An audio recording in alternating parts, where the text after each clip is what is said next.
Movie की शुरुआत में हम एक आदमी को टेबल पर बंधा हुआ देखते हैं, मगर सर्जरी के बजाय उसके साथ बुरा सलूक जुल्म किया जा रहा था। सर्जन सबसे पहले उसकी छाती को काटती है, फिर ढेर सारा नमक उसके जख्म पर लगा देती है, जिससे वो बुरी तरह दर्द में तड़पने लगा। आदमी के सर से एक केमिकल निकलने लगता है, जिससे वो सर्जन छोटे सी जार में जमा कर रही थी। उसके साथ तब तक की सलूक किया गया जब तक वो मर नहीं गया। अब उस केमिकल से सर्जन ने गोलियां बनाकर ध्यान से ब्रीफ केस में रख दी, यानी कि वो बहुत कीमती है। इसके बाद हम चार दोस्तों को देखते हैं जो कैंपिंग करने आए थे और अब वापस जाने वाले। इनमें एक लड़के का नाम निक था, उसकी वाइफ और दो दोस्त थे। निक की वाइफ का बच्चा होने वाला है, पर उसने ये बात अभी तक निक को नहीं बताई। रास्ते में ये एक गैस स्टेशन पर रुकी, जहाँ इन्हें एक औरत मिली जो मॉडल थी। वो बताती है कि मेरी गाड़ी का कुछ दूरी पर ही पेट्रोल खत्म हो गया था, अब मैंने पेट्रोल ले लिया है, तो वापस गाड़ी तक जाने के लिए मुझे लिफ्ट चाहिए। इसके लिए निक मान गया, लेकिन उसकी वाइफ को बुरा लग रहा था, मगर फिर भी निक उसे गाड़ी में बिठा ही लेता है। मॉडल को उसकी गाड़ी पर उतारकर जब ये जा रही थी तो वो अपनी गाड़ी से मास्क पहनकर इनके पास वापस आई। साथ में बेहोश करने वाली गैस भी लाई थी, जो छिड़क कर उसने चारों दोस्तों को बेहोश कर दिया। उन्हें जब होश आई तो वो खुद को एक घर में बंधा हुआ पाते हैं, जिनके सामने 5 लोग और थे। वो भी आपस में दोस्त थे, जिनमें से एक का नाम सैम होता है। अब इससे पहले कि चारों कुछ समझ पाते, सैम का दोस्त जो बिजनेसमैन था, उसने एक प्लास उठाया, जिससे वो निक की दोस्त का नाखून उखेड़ देता है। ये देखकर निक के दोस्त को बहुत गुस्सा आया। वो उठा और बिजनेसमैन को मारने लगता है और इस तरह उनकी लड़ाई शुरू हो गई। निक इनकी लड़ाई छुड़वाकर शांत करता है। तभी इन्हें पता चला कि ये सब एक ही कश्ती के मुसाफिर हैं, मतलब किसी को भी यहाँ के बारे में कुछ नहीं पता। बिजनेसमैन बताता है कि मैंने उसका नाखून एक वीडियो की वजह से उखाड़ा है। कौन सी वीडियो, ये देखने के लिए सब ऊपर वाले कमरे में गए, जहाँ 22 घंटे का टाइमर चलना शुरू हो गया था। तभी स्क्रीन पर एक वीडियो चलने लगी। एक औरत इन सब का वेलकम करती है, फिर कहने लगी कि तुम सब लोगों की गर्दन पर एक डिवाइस लगी है, जो तुम्हारे दिमाग से खास किस्म का केमिकल जमा करेगी। केमिकल तभी निकलेगा जब तुम लोगों को दर्द हो। तुम्हारे पास 22 घंटे का टाइम है। टाइमर के नीचे दिए गए 9 बार को 100% पूरा करना है, तभी तुम यहाँ से बाहर जा सकते हो, चाहे इसके लिए फिर तुम्हें कुछ भी करना पड़े। दिए गए टाइम के अंदर अगर तुम ऐसा ना कर सके तो बाद में जो तुम्हारे साथ होगा वो तुम्हें पता चल ही जाएगा। यानी इनके साथ अब जो भी होने वाला है, मतलब दिमाग से केमिकल का निकालना, वो सब शुरुआत वाले सील से जुड़ा हुआ है। अब यहाँ से बाहर निकलने के लिए 9 बार को पूरा करने के साथ साथ इन्हें गर्दन पर लगी छोटे सी जार को खास किस्म की केमिकल से भरना है। अब या तो एक दूसरे को ऐसे ही मारे या ग्रुप्स की शक्ल में एक दूसरे को तकलीफ दे, तभी इनका जार भर सकता है। ये लोग इस घर से भाग भी नहीं सकते, क्योंकि पूरा घर लॉक्ड है। इन्होंने भागकर देख भी लिया था, जिसमें ये नाकाम रहे थे। तो एक दूसरे को तकलीफ देने के अलावा अब इनके पास और कोई रास्ता नहीं था। लेकिन इसके लिए सैम का एक दोस्त राजी नहीं था। वो बुरी तरह घबरा गया था, इसीलिए वो खुद ही गर्दन पर लगी डिवाइस को निकालने लगता है। ऐसा करने से उसे दर्द भी हो रही थी, जिससे 9 बार आगे बढ़ने लगता है। पर जैसे उसने डिवाइस को निकाला, मौके पर ही उसकी मौत हो गई। ऐसा होने से 9 बार की परसेंटेज वापिस से पीछे हो गई, क्योंकि उसके दिमाग से निकलने वाला केमिकल जाया हो गया था। पर वो बिल्कुल 0 पर नहीं आया था, क्योंकि इसमें कुछ हिस्सा निक की दोस्त का भी था, जब उसका नाखून उखाड़ा दिया था। अपने साथी को मरता हुआ देखकर सभी काफी घबरा रहे थे। तभी सैम की एक दोस्त टारा, जो बहुत खुदगर्ज थी, कहती है कि तुम सब लड़के आपस में एक दूसरे को तकलीफ दे दो, हम लड़कियों को रहने दो। पर बिजनेसमैन कहता है कि नहीं, ऐसा नहीं होगा, कोई लड़का लड़की यहाँ नहीं देखा जाएगा, तकलीफ सबको बराबर सहनी पड़ेगी। तब सबसे पहले बिजनेसमैन तकलीफ सहने के लिए मान जाता है, क्योंकि वो यहाँ से जल्द निकलकर अपने बेटे के पास जाना चाहता है। इसलिए सब लोग उसे कुर्सी पर बिठाकर खूब पीटते हैं। 1 घंटा पीटने के बाद ये रुक गई। जहाँ बार की परसेंटेज थोड़ी सी ऊपर 7% तक आ गई, लेकिन जाहिर है ये उनके लिए काफी नहीं थी, क्योंकि इसमें टाइम ज्यादा लगने के साथ साथ वो थक भी गई थी। बिजनेसमैन ने भी हालांकि ज्यादा मार खाई, लेकिन बार सिर्फ थोड़ा सा ही ऊपर गया। तो अब इन्हें आसान तरीका चाहिए था, जो वहाँ रखी औजार थी। इसमें टाइम और एनर्जी कम लगेगी, दर्द ज्यादा होगी, तो बार तेजी से ऊपर जाने लगेगा। ये देखकर बिजनेसमैन को एहसास हुआ कि मैंने पहला नंबर लेकर गलती कर दी, क्योंकि सारे खतरनाक तरीके सबसे पहले मेरे ऊपर आजमाए जाएंगे। और अब ये लोग बिजनेसमैन को टेबल पर बांध देते हैं।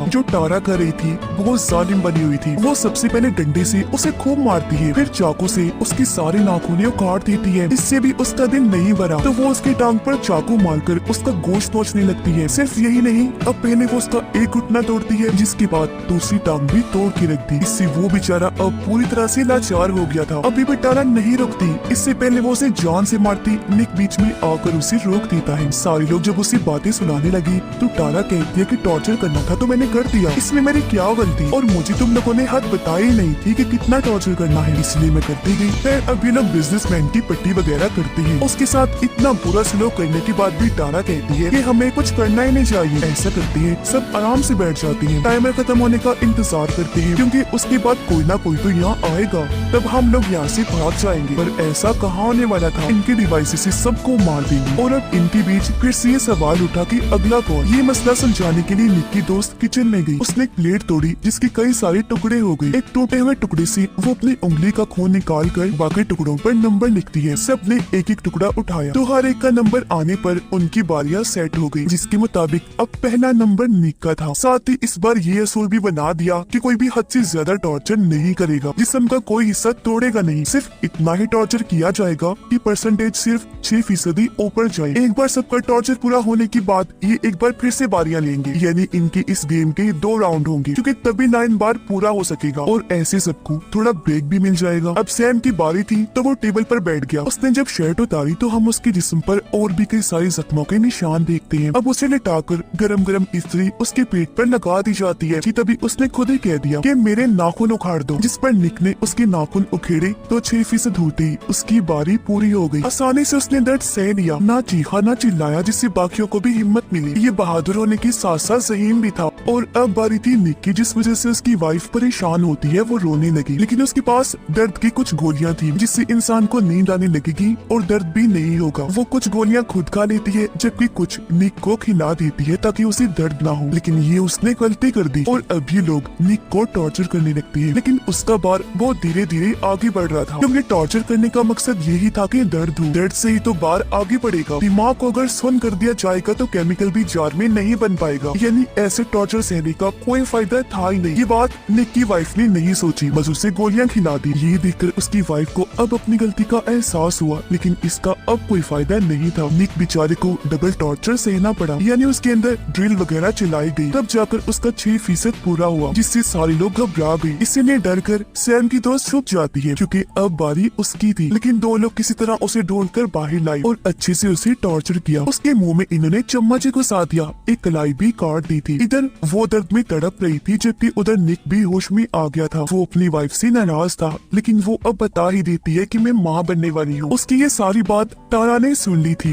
वो खुश हो जाती है कि अब निक की वाइफ के साथ साथ उसके बच्चे को भी टॉर्चर सहना पड़ेगा, जिससे बार ज्यादा ऊपर जाएगा। और अब क्योंकि बारी उसकी ही थी तो उसकी जगह निक टॉर्चर होने के लिए तैयार हो जाता है। जो दर्द की दवाई बची थी वो उसने बिजनेसमैन को दे दी, पर यहाँ भी तारा टांग अड़ा रही थी। इससे निक के दोस्त को गुस्सा आया तो वो उसे मुक्का मारकर ही बेहोश कर देता है। और अब निक टॉर्चर होने के लिए सामने आ जाता है, मगर उसकी हालत बहुत खराब थी। ये देखकर निक की दोनों दोस्त आगे आ गए, मतलब ये तीनों एक साथ खोलते हुए पानी में हाथ डबोएंगे जब तक कि तीनों का 6% नहीं हो जाता। और अब जैसे ये तैयार हुए, डरते हुए निक की फीमेल फ्रेंड पीछे हट गई, जबकि निक की वाइफ और उसका दोस्त अपना हिस्सा करते रहे। एक बार पानी में बाजू डालने के बाद ये फिर से वही बाजू डालते हैं जहाँ तभी तारा आ गई। उसने एक चाकू लेकर निक के दोस्त पर वार किया, जिससे वो सारा खोलता हुआ पानी उसके दोस्त के ऊपर गिर जाता है। इससे काफी ज्यादा बार ऊपर चला गया, लेकिन यहाँ तारा की इरादे कुछ और थे। वो तो उसे जान से मारना चाहती थी। चाकू लेकर जैसे उस पर हमला करने लगी, तभी पीछे से आकर निक उसे ही मारकर बेहोश कर देता है। अब इनका बार 48% तक जा चुका था और टाइम 5.5 घंटे बची थी।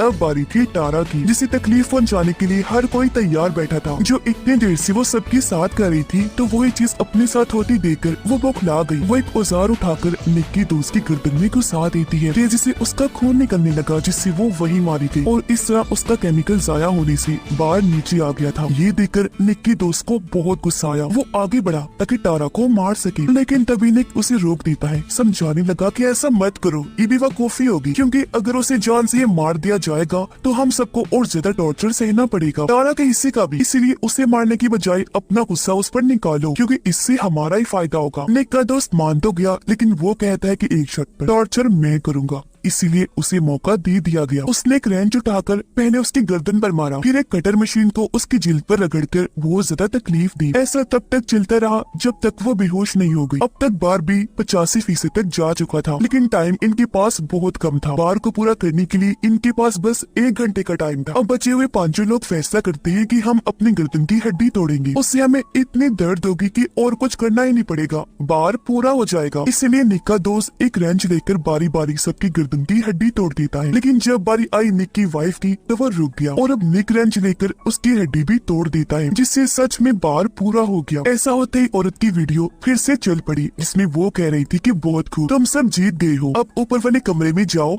जहाँ एक डिवाइस के जरिए तुम्हारे केमिकल वाले जार निकाल लिए जाएंगे, जिसके बाद तुम आजाद हो, यहाँ से जा सकते हो। ये सुनकर उन्हें सुकून मिला। वो ऊपर जाकर बारी बारी अपने जार को निकलवाते रहे और एक दरवाजा सबको बाहर भेजता रहा। सब लोगों के जाने के बाद जब निक का दोस्त गया तो वो चिल्लाने लगता है। उसकी आवाज सुनकर निक को शक हुआ। वो जब बाहर आया तो पता चला कि सब वहाँ मरे पड़े हैं, क्योंकि उन्हें सैम मार रहा था। वो अब निक के दोस्त को भी चाकू से मार कर एक कमरे में भाग गया। उधर निक की वाइफ अभी भी अंदर ही थी। वो बिजनेसमैन को वहाँ से निकाल रही थी। तब बिजनेसमैन उसे बताता है कि मैंने एक ऐसे ग्रुप के बारे में सुना था जो इंसानों को टॉर्चर करके उनका केमिकल निकालकर दवाई बनाती है, जो एक गोली $12,000 की बिकती है। पर उसे क्या पता था कि मैं भी इसमें ही फंस जाऊंगा। बातें करते करते वो दम तोड़ देता है, जिससे उसका केमिकल जाया होने की वजह से बार फिर से नीचे आ गया। वो अब 89% पर आ गया था, जिसका मतलब था कि निक की वाइफ यहीं पर फंस गई है। इसे अब खुद ही बार को पूरा करना है, वरना ये भी इधर ही मारी जाएगी। ये चीज उसे करनी भी 18 मिनट में ही है, और वो एक भी मिनट गवाए बगैर खुद को टॉर्चर करने में लग जाती है। अपने जले हुए हाथ पर वो सबसे पहले ब्लीच डालती है, फिर उसी हाथ को दरवाजे में देकर बार बार मारकर भींचती है, यहाँ तक कि अपनी कमर में जला लेती है। फिर उसी हाथ में कील ठोकती है, तब जाकर बार फिर से पूरा होता है। वो बाहर आई, निकलने की बारी उसकी थी, लेकिन सैम ऐसा होने नहीं देगा। वो अपने डिवाइस तो निकाल लेता है, लेकिन एक बटन जैसे उसने दबाया,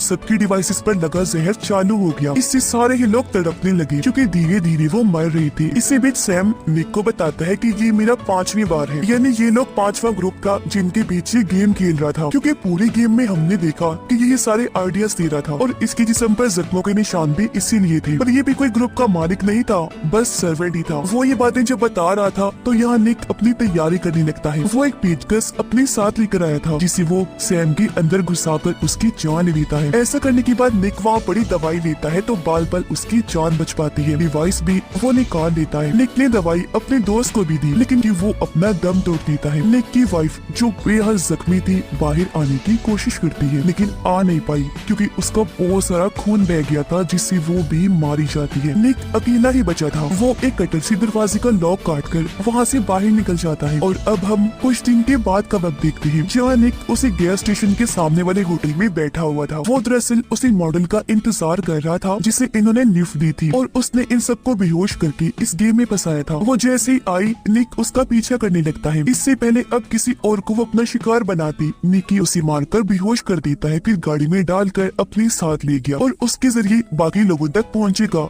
जो इस टॉर्चर ग्रुप को चला रही थी। बदला लेगा सबसे ज्यादा अपनी वाइफ और होने वाले बच्चे का।